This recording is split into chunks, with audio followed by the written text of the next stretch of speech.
What is your name and what office are you running for? Hi, my name is Jackie Liu, and I'm running for City Councillor in Ward Pihêsiwin.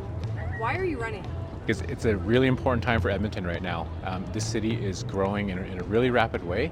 There's lots of dialogue about the way the city needs to grow, and for me, as the population continues to grow, as our needs for services continue, we need Edmonton that grows and keeps up with that progress and doesn't stall and delay. So it's really important to me, to make sure that we're doing that the right way and with intentionality, and with good discipline. What is your most recent job? So my most recent job, I was the Chief Impact Officer at Homeless Trust Edmonton, and that's the homeless system planner for the city of Edmonton. And what did you do there? Yeah. So show your experience. Yeah. So I come from a pretty unique and diverse background. I think that's one of the things that's really jumped out when I've been talking to people at the doors is there's a breadth of experience that I bring. So professionally, I'm a pharmacist. I've worked in every realm of healthcare, and that's from a retail pharmacy to hospitals to nursing homes into primary care. And with Homeless Trust, the transition is vulnerable populations. So I've been working for probably about the last decade or so, working directly with people experiencing homelessness, trying to provide them with wraparound supports, which includes health, physical health, mental health, and addictions. And in this recent iteration of my career, I've been working directly to get people off the streets. That's an absolutely vital and complex issue that we're faced with right now. If you're elected, what would be the first priority to fix? The priority, in terms of city planning, I'm thinking of sort of what the experience looks like in Southwest Edmonton and in Pihêsiwin. I think there's people there that, it's shown that as we've been going around the doors, people don't necessarily feel as connected to the city of Edmonton and to City Hall as maybe they should be, right? There's a lot of things that seem like they're happening to people and not necessarily with people. And, and no disrespect to the people doing the work. There's a lot of things going on, but, there's a really vital, transparency and communication platform that really has to happen. Hey, what does the city do? How much does the city do? And what accountability does the city actually have to citizens all over Edmonton, but of course in my part in Ward Pihêsiwin. How will you balance fiscal responsibility? Yeah, so I come from a long career in nonprofit organizations. I've worked in places, that really, they're grant funded, they're government funding, and the adage is if you don't spend that money well, you may not get it again next year. And so that's the lens that I've always held when working in different organizations. And while the city doesn't have that type of restriction, shall we say, that is the attitude that the city needs to have. And so looking at things in terms of efficiency, is there return on investment? What does the data tell us? My bias is always towards objective data. Objective, data-driven outcomes is what we're looking for. To measure what people are doing and the quantity of things being done is very different from the outcomes that people are expecting. And so I want to focus on those outcomes, and be very, very clear on what is happening efficiently and what is not, and we adjust accordingly, just as I've done throughout my entire career. Construction along timelines frustrate Edmontonians. What would you change, if anything, about how Edmonton plans and delivers these projects? Yeah, absolutely, and we've heard tons of that frustration. There's a few things that I think are important when considering construction. The experience of Edmontonians is one of those things that it doesn't appear to be a priority. And and again, no disrespect to the work being done, but how a person experiences the user experience, in your daily commute and how you're trying to access work and school. The daily experience doesn't seem to be the highest of priorities. With multiple projects going on at the same time, and with the impacts on people's daily routines and routes, what we really are lacking is, hey, people live in this neighborhood, they're trying to get to this location. What is the aggregate impact of all these construction projects at once? And the user mapping and the experience is something that I would like administration to prioritize. Right? How do people actually use the system, not just the component pieces? So that's one thing. And then the other thing that I think we've heard some frustration is just in communication. We drive everywhere, we see these big placards, and they tell you, the project is going to be due here, it costs this much, and here's a little bit of dialogue about it. And those are things that, in my opinion, they could be simplified. We're driving on Terwilliger, and I would like something to say, this will be 2 lanes in 2025. That's it.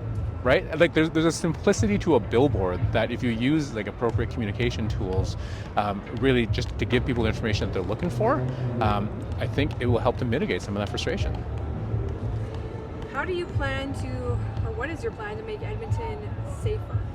So safety, I think, is one of those things that it's on top of everyone's mind, and I think there's different types of safety, right? So for me, with my experience in health social services, I look at public safety as, hey, how can you access public services, public spaces, public transit, and what are the impacts that prevent you maybe from doing that? And so from that lens of community and public safety, there are people in public spaces where they really shouldn't be, right? People should not be unhoused in public spaces, on transit, and those people should be in a home, right? So as sort of a priority or a goalpost, if we're able to make tangible impacts on actually having people not in public spaces and housed appropriately with the right supports, that'll decrease just the sheer volume of people on the streets and allow us to reach a critical mass where people feel like they can access public spaces again. That's a really big priority and addressing the root cause of those issues. The other thing is, just visible presence of supports. Right? And I'm not talking, obviously we want police to be there when we call the police, right? But I'm talking about, how can we have visible presence of the social sector? So there's some really, really important initiatives over the last few years that have paired social supports with peace officers, and I think from all accounts, those projects work really well when they're able to reach people. And so a scale up of programs like that, so that there's visible presence in transit hubs, on platforms, really, where people feel like, hey, yeah, there is someone here for me. Like those are low, or, relatively low cost, high impact investments that the city can make to make a really tangible difference on how people experience our public services. Where do you stand on infills, and what is the path forward? Yeah, infills. It's funny. This is one of those things that there's many things true at the same time, right? I think you can't dispute that we need more housing. There's roughly 100,000 people moving into Edmonton every year. We need places for those. So it's true that we need housing.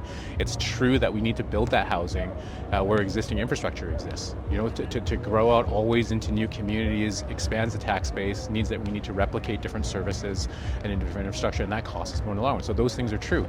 Also true that people invest a lot of their life savings into their home, and that the character of a neighborhood is vital to that experience. And there's a lot of discontent and discomfort over those insecurity of what's happening. So all of those things are true, and so it isn't a simple answer, and I don't think we can make it a simple answer.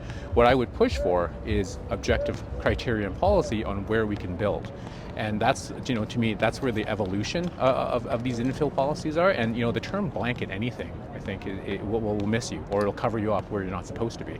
But if we can have objective criteria that decide where building can happen, and those are things like, can we be objective based on, for instance, the distance to transit, right? Because we're saying, hey, if you don't need parking because you're taking transit, that housing has to be accessible to transit, right? Can we put objective criteria based on lot size and mature tree coverage? Can we have objective criteria based on a maximum number of units per square area, so that that there's a certain density that will be achieved on the number of people?